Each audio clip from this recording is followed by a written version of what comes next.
Here we are back on the 175. Just got to undo these bolts right here to get that bracket off, and the engine will lift right off.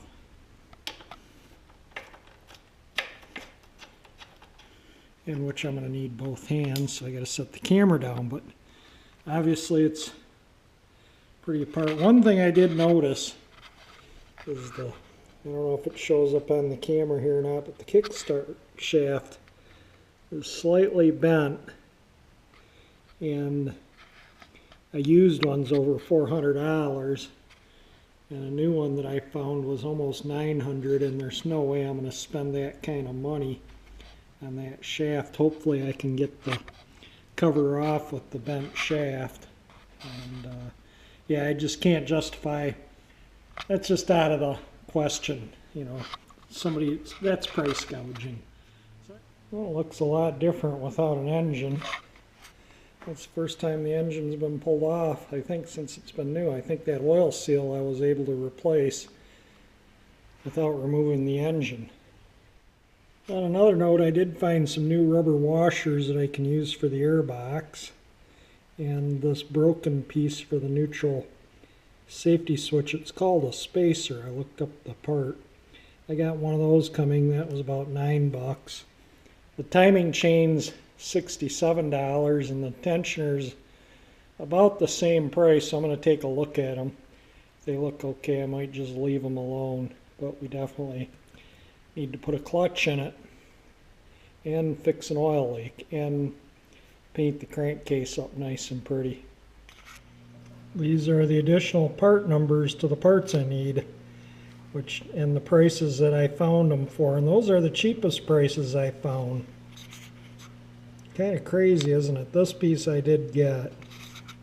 That is that broken little piece.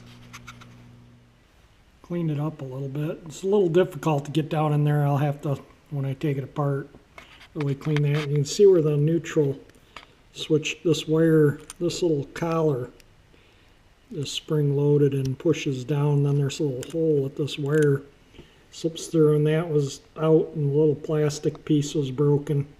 So I suspect that's why the neutral light wasn't on. There's the clutch.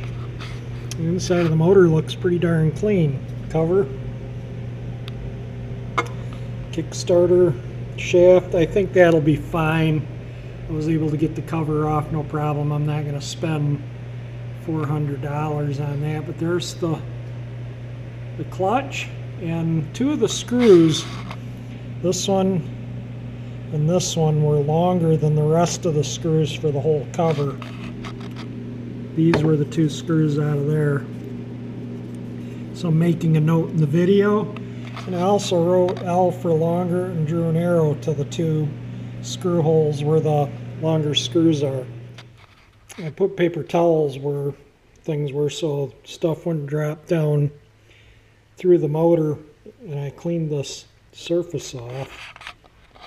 And this cover looks like it was painted before it was installed. You can see the paint on the parting surface in places where, like there where it came off when I scraped the gasket off. That's the bare magnesium there. But I think I'm going to paint this assembled. I think it would just come out nicer. I am going to give this maybe a really quick glass bead blast on this side just to clean it up, and then I'll sand it out so it can be painted. You know, the biggest part of this motorcycle is going to be the cosmetics. I'm going to have to get my little Dremel out. The fins are in the bottom especially are really dirty. I think they show up there, and so I'll have to really scrub that out and clean. I want the cylinder to look nice. I'll Dremel that and clean it up, and you know, paint all this. This was unpainted, so I probably will mask it here and leave this very bottom unpainted like it currently is. For the oil filter, you pop the snap ring out and then lift this out. This fits into these little grooves in here. Well, I guess they're just on one side, but inside of the oil filter really isn't too bad. That's a centrifugal oil filter. Let me get something to... Yeah, there's stuff in there. Definitely needs cleaning. Get a screwdriver or something, see if we can't. So yeah, there's goo in that oil filter. It's probably mostly clutch material. So I'll get this off and clean it out, and one less thing I have to do. The oil filter is cleaned out, and I was going to put this is a new O-ring for the old O-ring, which goes in that groove. New O-ring, so we don't want an oil leak from internal. Let's see here. This part right here goes on that hole, and that's where the oil comes up and through to the filter, so that just spins there against that hole. So I'm going to throw the oil filter back together with a new O-ring, and then that's done, and then I'll work on the clutch. Assembled. You can see where the snap ring goes in. I'm removing the clutch now, so you turn all these bolts out a little at a time evenly. This is the pressure plate. I'm pulling the clutch apart. You loosen all these up. I've loosened them up. This is the pressure plate, so you can take all this stuff off and change the disc and the plates, and I'll do a little video once I get that apart to see how worn the discs are. It's just hard to video and work on things at the same time, and the tripod gets in my way. I've knocked it over a couple of times, and basically I want to just clean everything up, paint everything up. I've opted out of putting a timing chain in it. That just requires disassembling the engine completely, and then if I did that, I might as well bore the cylinder, put piston and rings in it, and do a valve job. And I think I'm just going to leave it. If the timing chain goes out and the pistons hit the valves, it'll get done then.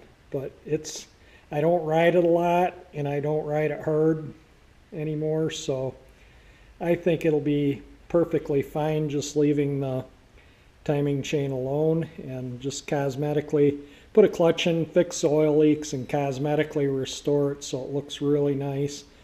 And the same with the frame. I'm kind of undecided if I'm going to pull it down and have the frame powder coated or not. We'll see. Might, but might just paint it up with a good quality enamel, automotive enamel. And the side cover is going to be an automotive enamel. I'm going to get the paint mixed up this next week. Being a winter project, I don't know at the rate I'm going, I'll probably have it done way before the winter's out. So I think I'm just going to slack back and putz with it. I do want to get the engine done so I can button it up so it's not sitting there open. Get it ready for paint. But being a winter project again, I got this out, ready to go, and I'll show you why. I think they're talking about 2-3 inches of wet snow, and I'm not a big fan of shoveling snow, especially wet snow. So if we get what they predict, that is ready to work. This is the pressure plate. I'm going to keep that in the position it was in, and the springs in order. These are there's a disc and then a metal plate, and then a disc and then a metal plate. So that's one of the clutch discs, and that's not really all that bad. It's not as bad as what I thought it would be. This is the part that pushes the pressure plate out, and then that snap ring right there you take off if you want to take the whole clutch assembly off the engine. I'm just going to leave it on. There's no point in taking it off. It's actually pretty clean, and everything looks good. So I'm just going to change the discs and call it good. These metal discs, keep them in order. They're all the same except for the very bottom one. The very bottom one's different, so just make sure you get that one for sure back where you took it out from. But I am going to keep all these in order. I'm just going to stack them over like this as I take them out. And then this is the very bottom. Whoops, bumping the spring there. This is the very bottom one, and you can see it's different from the rest of them. So just make sure that is supposed to be where it's supposed to be. And I might just take this snap ring off and take this thing off so I can throw it in the parts washer. One thing that is important to do is measure the thickness of your original clutch. Whoops, it's hard to, and then the new one, just to make sure you get the right one. Some of these motorcycles, the thickness of the clutch varies, and this one's about 2/1000, 3/1000 thicker than this one, so that one's fine. And if you look at the plate, the disc has a little bit more meat to it, so it still fits in the, it still all fits everything. It's correct disc. It still goes on there, but you can see when it's like that, it's just a little bit more meat for it to grab. So it's supposed to be a better clutch. This is what I bought here. It's supposed to be a little better clutch than the original equipment stuff. But I'm going to soak the new disc in motor oil overnight. Well, they say at least 5 or 6 hours, but I might do it yet, put it back together tonight. But I'm going to throw these in a pan with some motor oil and new discs. And this is all cleaned up, and get it ready to throw back together tomorrow.